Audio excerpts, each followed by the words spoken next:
오늘 함께 묵상할 말씀은 고린도전서 7장 1절에서 16절까지 말씀입니다. 너희가 쓴 문제에 대하여 말하면 남자가 여자를 가까이 아니함이 좋으나 음행을 피하기 위하여 남자마다 자기 아내를 두고 여자마다 자기 남편을 두라. 남편은 그 아내에 대한 의무를 다하고 아내도 그 남편에게 그렇게 할지라. 아내는 자기 몸을 주장하지 못하고 오직 그 남편이 하며 남편도 그와 같이 자기 몸을 주장하지 못하고 오직 그 아내가 하나니 서로 분방하지 말라. 다만 기도할 틈을 얻기 위하여 합의상 얼마 동안은 하되 다시 합하라. 이는 너희가 절제 못함으로 말미암아 사탄이 너희를 시험하지 못하게 하려 함이라. 그러나 내가 이 말을 함은 허락이요 명령은 아니니라. 나는 모든 사람이 나와 같기를 원하노라.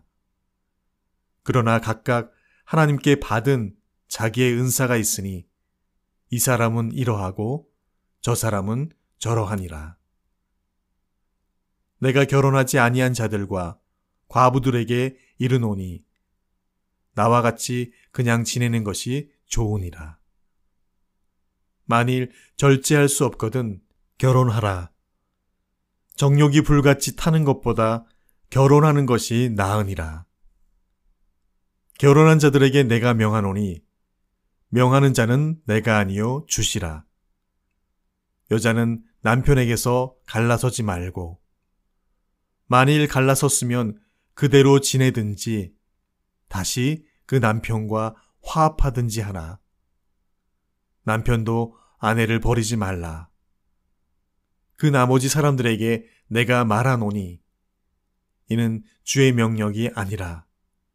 만일 어떤 형제에게 믿지 아니하는 아내가 있어 남편과 함께 살기를 좋아하거든 그를 버리지 말며 어떤 여자에게 믿지 아니하는 남편이 있어 아내와 함께 살기를 좋아하거든 그 남편을 버리지 말라.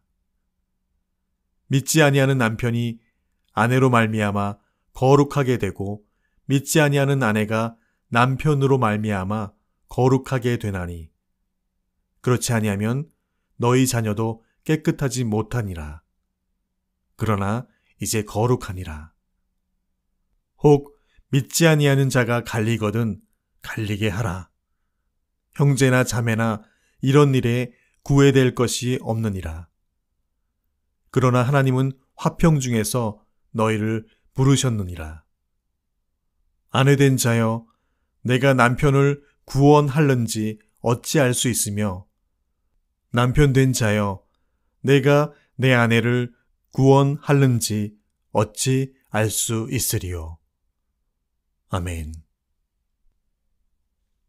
바울은 계속적으로 고린도 교회가 아파하는 심각한 병의 근원들에 대해서 진단하면서 건강하고 바른 성경적 가르침과 분별력으로 어떻게 그 문제들을 잘 해결하고 더불어 아픈 부분들을 잘 치료해 나갈 것인가를 권면해 오고 있습니다. 특별히 교회 안에 다툼과 분쟁에 대해서 그리고 음란에 대해서 당시 시대적 문화적 환경적인 일반 통념을 넘어선 그리스도의 몸된 교회의 지체들로서 어떻게 거룩하고 성결한 삶을 살아가도록 할 것인가에 대해서 영적 아비의 심정으로 그들을 자세히 타이르고 있습니다. 이어서 이전 바울의 편지를 받고 이 고린도 교회에서 바울에게 답신으로 질문한 문제들에 대해서도 하나씩 교훈하고자 편지한 내용들이 이어지고 있는데요. 앞서 교회 내의 음행의 문제들에 이어서 오늘 본문은 결혼에 관한 성경적 가르침에 대해서 말씀해주고 있습니다. 저희가 묵상해오는 고린도전서 5장과 6장의 무분별한 당시 통념이었던 모든 것이 가하다라는 전제 아래 그리고 쾌락적 영지주의자들의 영향들로 인해서 육신을, 즉 그들의 몸을 함부로 유흥과 오락과 쾌락에 아무렇지도 않게 내어주는 이들, 특별히 고린도 교회 안에 그리스도인들 가운데서도 그러한 일을 자행한 이들을 향해서 바울은 아주 엄하게 권면하고 강권합니다. 저희가 오늘 묵상하는 7장에는 모름지기 금욕적 영지주의자들의 영향을 받은 이들에 대한 권면과 함께 남녀의 결혼에 대한 성경적 가르침과 권면을 전하고 있습니다. 7장 1절의 시작은 남자가 여자를 가까이 아니함이 좋으나 라고 시작하는데요. 이는 모든 남녀의 사귐과 사랑과 합당한 약속의 울타리인 결혼 안에서 허락하신 잠자리마저도 모두 부정하는 이들의 그런 인위적인 금욕적 금기였던 것임을 알게 합니다. 즉 육체적인 모든 것은 더럽고 거룩하지 못한 것이라는 그런 이원론적인 세계관과 유사한 금욕적 영지주의자들의 신념에 기초한 영향력이었던 것을 봅니다. 심지어 이들의 사고관에는 결혼마저도 합법적으로 성적 욕구를 해소하려는 정결치 못한 부정한 도구 정도로 여겼다고 하니 이들의 신념과 세계관은 참 많이 병들어 있었던 것임을 짐작케 합니다. 바울은 결단코 그렇지 않다고 합니다. 2절에 오히려 결혼은 그런 음행과 음란으로부터 사람을 보호하는 역할을 한다고 말합니다.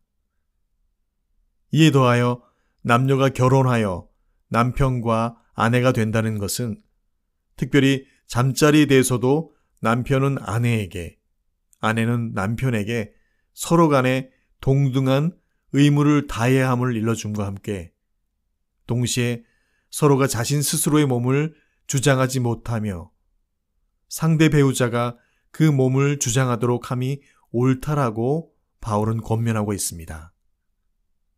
이것은 당대 문화와 그 지역에서는 마치 혁명과도 같은 그런 부부관계와 결혼관이었습니다. 당시 아내는 그저 남편의 소유물과도 같았던 그들의 문화에서는 파격 그 자체였던 것이지요. 남편과 아내가 서로에 대해서, 특별히 서로의 몸에 대해서 잠자리를 함께하는 것에도 동등된 지위를 가지게 됨을 교훈하는 바울의 가르침은 아마 고린도의 그리스도인들이 여전히 가지고 있었던 전통적 사고관에도 상당한 충격을 주었음을 짐작케 합니다.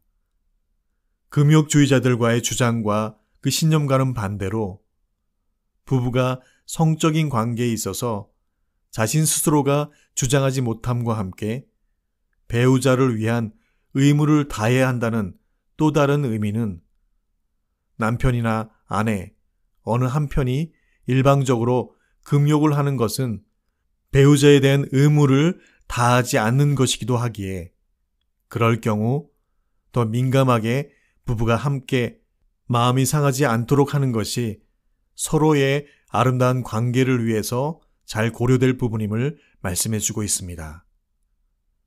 사실 오늘날 많은 부부간의 문제들이 매스컴을 타고 들려오는 공인들이나 우리 주변에서 접하는 이혼과 결별의 소식들, 사실은 성격 차이나 집안의 문제들이나 경제적인 이유들도 분명히 있겠지만 실상은 남편과 아내의 이러한 잠자리를 위한 서로 간의 동등됨과 그 의미를 다하지 않는 것에서 일어나는 것임을 많은 상담가들은 말하고 있습니다. 모두가 다 그리스도 안에서 동일한 형제 자매이기에 나눌 수 있다고 보는데요. 지금까지 경험하였던 세미나와 모임 등을 통해서 깨닫게 되었던 바는 목회자와 선교사 가정에 나타나는 심각한 부부간의 문제들 역시 사실은 숨겨지고 수면 아래 감추어져 있어 그렇지 서로 간의 마음의 앙금과 상처들이 바로 배우자와의 남편과 아내로서의 서로의 잠자리에 대한 어려움들이 많았던 것임을 알 수 있었습니다. 교회 안의 성도분들의 가정도 동일하실 것인데요. 그러나 그것은 절대 부끄러운 것이 아니죠. 끄집어내고 부부가 서로 나누고 솔직함으로 고백하고 품을 때 그때 더 신랑 되신 그리스도와 신부된 교회와의 관계처럼 그런 아름다운 관계가 될 수 있음을 믿어 의심치 않습니다. 하나님께서 부부간의 관계를 얼마나 아름다운 것으로 준비하시고 선물하신 것인지, 그것은 부부의 끊을 수 없는 사랑과 애정을 기반으로 한 관계에서만 주신 말할 수 없는 큰 기쁨인 것인데, 세상은 너무나 자극적이고 쾌락적인 것으로만 접근하여 여전히 사람들을 현혹하고 유혹하고 있다는 것이 정말 큰 어려움이지요.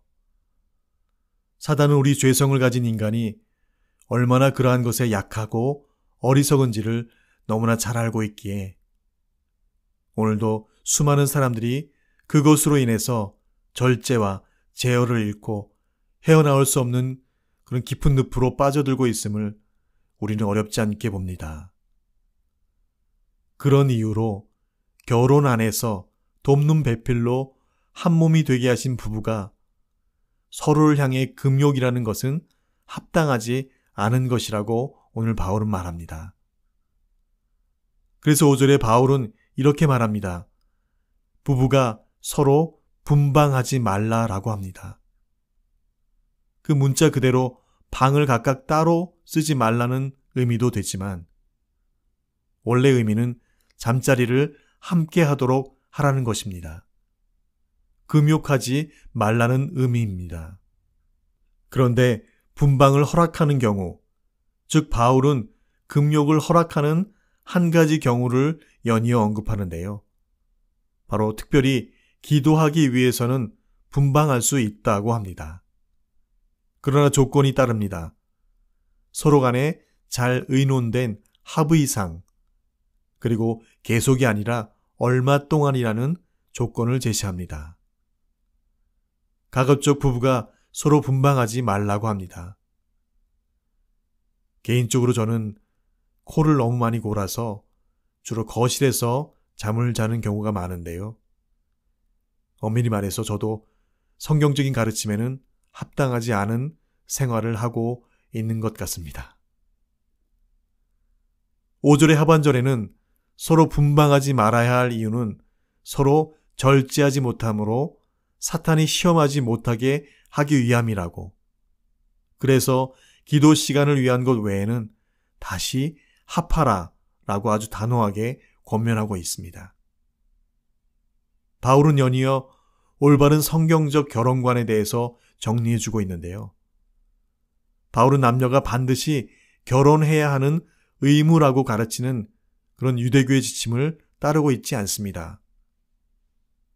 유대교는 창세기 2장 말씀을 근거로 이러므로 남자가 부모를 떠나 그 아내와 연합하여 둘이 한 몸을 이룰지로다 라는 말씀대로 남자는 무조건 아내를 가져야 한다고 가르쳤지만 바울은 결혼이 자유의 영역에 속하며 각자 은사를 따라 선택할 수 있음을 가르칩니다. 8절에 결혼하지 아니한 이들과 한 번 결혼하고 홀로 된 이들에게도 가능하다면 독신으로 지내는 것이 가장 이상적인 상태라고까지 말합니다. 그러나 단 만일 절제할 수 없거든 결혼하라고 합니다. 의무나 율법이 아니라 자유로 결정하라고 말합니다.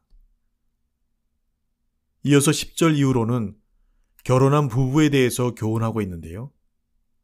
일단 결혼한 부부는 가급적 이혼하지 말라고 하며 이는 주님의 명령이라고 더합니다. 이 바울의 가르침은 마가복음 9장에 기록된 예수님의 가르침을 생각나게 하는데요. 예수님은 아내를 버리고 다른 데 장가드는 자나 남편을 버리고 다른 데 시집가는 자는 간음을 행함이라고 말씀하십니다. 하나님께서 짝지어 주신 것을 사람이 나누지 못한다고 분명히 말씀해 주십니다.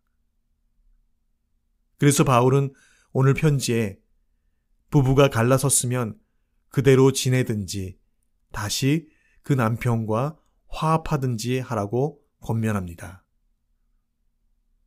오늘날 서구 사회에서는 이혼한 부부가 서로의 재혼한 배우자들을 함께 만나기도 하고 아이들 때문에 서로 간의 왕래와 교제하는 것이 매우 자연스러운 모습으로 자리 잡은 것을 봅니다. 참 쉽지 않은 관계일 것인데 우리가 더 지혜롭게 분별하고 결정해야 하는 것임을 묵상케 합니다. 고린도 교회에는 같은 신앙인끼리 결혼한 이들도 있지만 한편이 믿지 아니하는 배우자와 결혼한 이들이 있었음을 알 수 있게 합니다. 바울은 불신자와 함께 멍에를 매지 말라고 가르쳤지만 반면에 이미 결혼한 배우자가 신앙이 없다는 것이 이혼의 결정적 사유가 될 수 없음도 더하여 함께 가르칩니다. 왜냐하면 14절의 말씀처럼 믿지 않는 배우자가 믿는 배우자를 통해서 얼마든지 예수님을 믿고 거룩하게 될 수 있기 때문이고 또한 자녀들 역시 믿음을 소유할 수 있는 기회를 가질 수 있기에 그러하다고 설명합니다. 특별히 한편이 불신자인 배우자와 결혼한 이들에게 권면하기를 불신자 배우자가 믿는 배우자와 함께 살기를 좋아하거든 그 배우자와 함께 하라고 합니다. 그러나 만일 불신 배우자가 자기와 함께 하기를 원치 않는다면 15절의 기록처럼 갈리거든 갈리게 하라고 매이지 말 것을 가르칩니다.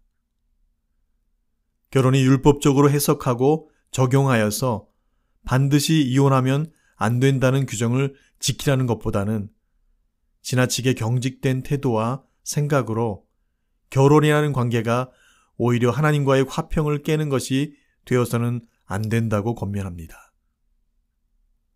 15절 말씀을 다시 봅니다. 혹 믿지 아니하는 자가 갈리거든 갈리게 하라. 형제나 자매나 이런 일에 구애될 것이 없느니라. 그러나 하나님은 화평 중에서 너희를 부르셨느니라. 오늘 바울이 권면하고 있는 결혼으로 허락된 남편과 아내로서의 의무와 동등됨, 그리고 남녀의 성경적 결혼관에 대해서 더하여 결혼을 한 이들에 대한 권면들을 두루 살피면서 이것이 당대에 얼마나 큰 파격이고 혁명적인 가르침인지를 더 묵상케 됩니다. 복음으로 세워진 몸된 교회 안에 하나님의 말씀이 근간이 된 바울의 성경적 가르침이 얼마나 조화와 균형을 가진 건강한 관계와 특별히 남녀, 결혼, 부부, 가정에 대한 올곧은 길잡이로서 믿는 자들이 어떻게 그 순리를 잘 따르도록 하는지 더 깊이 상고하게 하십니다. 지나친 육체적 쾌락주의자들과 지나친 금욕주의자들의 극단에 치우친 사고와 생각과 신념들이 당대의 일반적 통념으로 관영하게 된 세속화 속에서 바울이 고린도 교회를 향해 써내려간 오늘 이 편지는 그래서 마치 더럽고 썩은 물을 정화해서 모두가 마실 수 있도록 하게 한 하나님의 능력이 나타난 복음의 역사임을 오늘 우리는 말씀을 통해서 확인케 됩니다. 하나님의 말씀으로서 전해진 복음은 그래서 기본적으로 믿는 자들로 하여금 죄에서 벗어나게 하고 자유를 누리게 합니다. 얽매이고 눌리고 매인 것이 아니라 사슬을 풀고 자유케 되며 누리고 기쁨으로 향유하게 하는 능력이 바로 복음의 능력인 것이죠. 남편과 아내, 부부의 관계에 있어서도 결혼에 대한 율법적 적용에 있어서도 우리는 복음 안에서 주신 이 자유함을 누릴 줄 알아야 할 것입니다. 복음 안에 있지 않은 자들은 자유와 방종을 구분하지 못하므로 행여 방종에 빠지지 말아야 한다는 기준 때문에 오히려 경직된 율법적인 태도로 복음 안에 허락된 자유까지도 억압하게 되는 경우들을 봅니다. 금욕주의자들이 그러했고 우리가 잘 아는 바리새인들이 그러하였습니다. 오늘도 우리에게 허락하신 복음 안의 능력과 자유함을 마음껏 누리며 향유하되 우리가 다른 이를 위한 배려와 의무에도 소홀함 없이 모두에게 동등됨을 취하여 나눌 수 있는 그런 저와 여러분 되시길 간절히 축원드립니다. 주신 말씀 기억하며 함께 기도하시겠습니다. 예수께서 대답하여 이르시되 사람을 지으신 이가 본래 그들을 남자와 여자로 지으시고 말씀하시기를 그러므로 사람이 그 부모를 떠나서 아내에게 합하여 그 둘이 한 몸이 될지니라 하신 것을 읽지 못하느뇨. 그런즉 이제 둘이 아니요 한 몸이니 그러므로 하나님이 짝지어 주신 것을 사람이 나누지 못할지니라 하시니 모든 사람은 결혼을 귀히 여기고 침소를 더럽히지 않게 하라. 음행하는 자들과 간음하는 자들을 하나님이 심판하시리라. 아내들아 남편에게 복종하라. 이는 주 안에서 마땅하니라. 남편들아 아내를 사랑하며 괴롭게 하지 말라. 그러나 너희도 각각 자기의 아내 사랑하기를 자신같이 하고 아내도 자기 남편을 존경하라. 남편들아 아내 사랑하기를 그리스도께서 교회를 사랑하시고 그 교회를 위하여 자신을 주심같이 하라. 이 비밀이 크도다. 나는 그리스도와 교회에 대하여 말하노라. 그러나 내가 이 말을 함은 허락이요 명령은 아니니라. 나는 모든 사람이 나와 같기를 원하노라. 그러나 각각 하나님께 받은 자기의 은사가 있으니 이 사람은 이러하고 저 사람은 저러하니라. 아멘. 아버지 하나님, 오늘날 얼마나 많은 혼탁한 성문화와 선을 넘은 남녀의 관계가 각 개인은 물론 가정을 아프고 병들게 하며 얼마나 우리 일상의 일터와 사회를 부패케 하는지 모릅니다. 교회 공동체 안에도 성도들은 물론 이려니와 몸된 교회를 섬기고 수종두는 목회자들까지도 그 유혹과 꾀임의 사슬에 얽매여 헤어나올 수 없는 늪으로 끝도 없이 추락하고 있는 현실을 듣습니다. 주님, 매일 드리는 식사 때 기도와 말씀 묵상과 성경 읽기와 기도 골방에서의 무릎 기도로의 아뢰물 통해서 아버지께서 말씀하여 허락하시는 대로 우리 가정 안에서 주님께서 분부하시고 가르쳐 주신 가장 건전하고 건강한 남녀의 관계와 결혼에 대한 배움과 가르침들이 생각과 마음과 삶에 배이고 습관화되게 하여 주셔서 가장 거룩하고 성결한 모습으로 우리 하나님을 미소 짓게 해드리는 그런 저희 모두가 다 되도록 주님, 우리 가정과 자녀들을 축복하여 주시옵소서. 정결하고 성결된 신부로 우리를 세우시고 그래서 우리의 영원한 신랑 되어주신 예수님의 이름으로 기도합니다. 아멘.